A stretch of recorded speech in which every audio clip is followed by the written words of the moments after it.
আসসালামু আলাইকুম।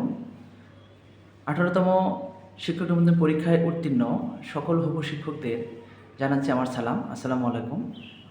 খুব দ্রুত ষষ্ঠ গণবিজ্ঞপ্তি প্রকাশিত হবে। আপনারা যারা ষষ্ঠ গণবিজ্ঞপ্তি আবেদন করবেন, আপনাদের জন্য কিছু কথা বলতে চাই। অবশ্যই ভিডিওটি না টেনে সম্পূর্ণ দেখবেন। প্রথমে আমার পরিচয়টা বলি। আমি মোহাম্মদ আনোয়ার হোসেন, প্রভাষক, চুয়াডাঙ্গা পৌর ডিগ্রি কলেজ।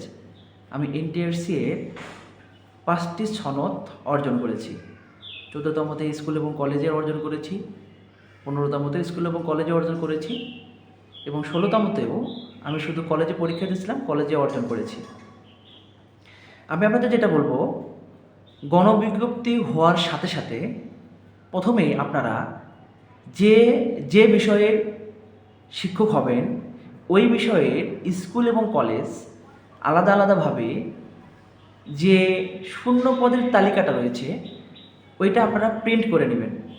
আমি আবারও বলছি, আপনারা ওটা প্রিন্ট আউট করে নেবেন এবং প্রিন্ট আউট করার সময় কিছু টেকনিক অবলম্বন করবেন। যেমন উপজেলা, জেলা, আপনি যদি যেমন একটি জেলা যদি নেন, ওই জেলাতে আপনি ধরেন কেমিস্ট্রির স্টুডেন্ট, তাহলে কেমিস্ট্রির যে বিষয়গুলো রয়েছে সবগুলো একত্রিত হয়ে থাকবে।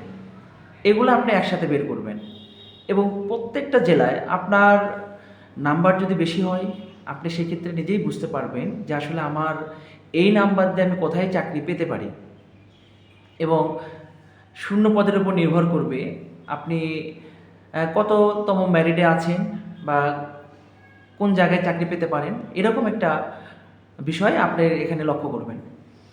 আর সবার প্রথমে যে কাজটা, যেটা আমি আবারও বলি, আপনারা অবশ্যই শূন্য পদের যে তালিকাটা, সেই তালিকাটা অবশ্যই প্রিন্ট আউট করে নেবেন। প্রিন্ট আউট করে নেওয়ার পর আপনারা স্কুলগুলো, যে স্কুলগুলোতে আপনি আবেদন করবেন সেই স্কুলগুলোকে আপনি হাইলাইটস করবেন, অর্থাৎ যে কোনো মার্কার দিয়ে হাইলাইটস করে রাখবেন। এভাবে এতে আপনার সুবিধা কী হবে? এতে আপনার সুবিধা হবে আপনি ধীরে সুস্থে ভালোভাবে এই জিনিসগুলো পর্যবেক্ষণ করতে পারবেন। এবং আপনাদের আরও বলে রাখি, আপনারা যখন যাদের মার্কস বেশি, যাদের নাম্বার একটু বেশি আছে, আপনাদেরকে আমি বিশেষ করে বলবো, আপনারা যে স্কুলগুলোতে আবেদন করবেন সেই স্কুলগুলোর অবশ্যই খোঁজখবর, স্কুল বা কলেজের অবশ্যই খোঁজখবর নিয়ে করবেন যে প্রতিষ্ঠানের শিক্ষার্থীর সংখ্যা ঠিকমতো আছে কি না বা এমপিওর কোনো ঝামেলা আছে কি না, এগুলো নিয়ে অবশ্যই খোঁজখবর নিয়ে তারপর আবেদন করবেন। আচ্ছা, দ্বিতীয় হচ্ছে, আপনারা যখন আবেদন করবেন তখন অবশ্যই নির্ভুলভাবে আবেদন করবেন। আবেদন করার আগে অবশ্যই ২-৪ দিন বা ৫ দিন সময় নেবেন। সময় নিয়ে স্কুলগুলো চয়েস করবেন ভালোভাবে। স্কুল চয়েস করার পর তারপর সেগুলো দেখবেন, দেখে তারপর সেখানে আবেদন সাবমিট করবেন। আর এখন আসে আপনার চয়েস কিভাবে দিবেন। আপনার মার্কসের উপর নির্ভর করে কিন্তু আপনি চয়েসটা সেট আপ করতে পারবেন। যদি আপনার মার্কস অনেক বেশি হয়, সেই ক্ষেত্রে কিন্তু আপনি যদি বিভাগীয় পর্যায়ে আবেদন করতে চান বা সিটিতে যদি আবেদন করতে চান, সেক্ষেত্রে আপনি আবেদন করতে পারবেন। এবং নাম্বার যদি একটু কম হয়, সেক্ষেত্রে যে আপনার 40টা চয়েস থাকবে, সেক্ষেত্রে আপনি প্রথমের দিকে ভালোগুলো দিতে পারেন, তারপর আস্তে আস্তে আস্তে ক্রমান্বয়ে একটু দূরত্বে দিতে পারেন।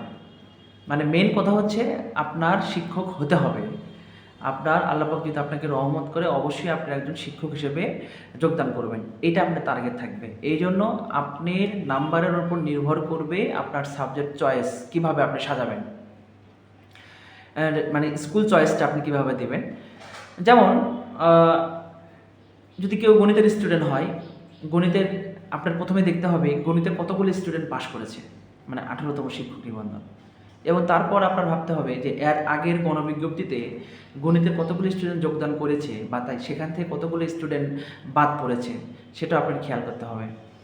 তো সব মিলিয়ে একটা ভালো একটা পরিসংখ্যান করতে হবে, যে 2-1 দিন ভাবতে হবে। আপনারা এখন থেকে ভাবা শুরু করুন যে আসলে আপনারা কিভাবে এই বিষয়গুলো দেখবেন।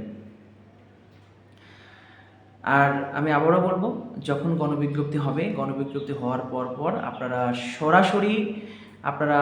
সরাসরি কোনো কাজ নাই। প্রথম কাজই হচ্ছে আপনাদের শূন্য পদের চাহিদা বের করা। শূন্য পদের চাহিদা বের করতে আপনার কিছু টাকা খরচ হতে পারে, তারপর আপনি শান্তিতে সেগুলো দেখতে পারবেন। আপনি মোবাইলে বা ল্যাপটপে যদি দেখেন তাহলে অনেক সময়ের সাপেক্ষ বিষয়।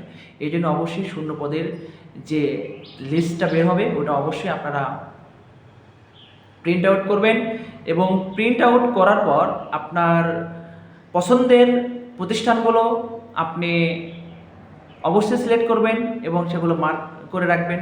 তারপর আপনি আবেদন প্রক্রিয়ায় যাবেন, এবং আমি আবারও বলছি, আপনাদের নাম্বারের উপর নির্ভর করে আপনার আবেদনের বিষয়টা আপনারা খেয়াল করবেন। আপনি দেখা যাচ্ছে অনেক কম মার্কস পেয়েছেন, কিন্তু আপনি অনেক ভালো একটা প্রতিষ্ঠানে আবেদন করছেন, ওই আবেদনটা কিন্তু আপনার বৃথা যাবে।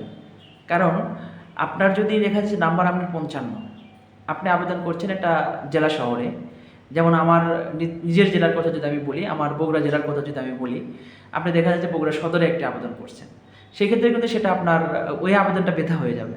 এই জন্য এগুলো নিয়ে অবশ্যই ভাববেন। আর গণবিজ্ঞপ্তি হওয়ার পরে আমি প্রতিনিয়ত আপডেট দেবো, অবশ্যই আমার পেজটি ফলো রাখবেন। সবাই ভালো থাকবেন, সুস্থ থাকবেন, আল্লাহ হাফেজ।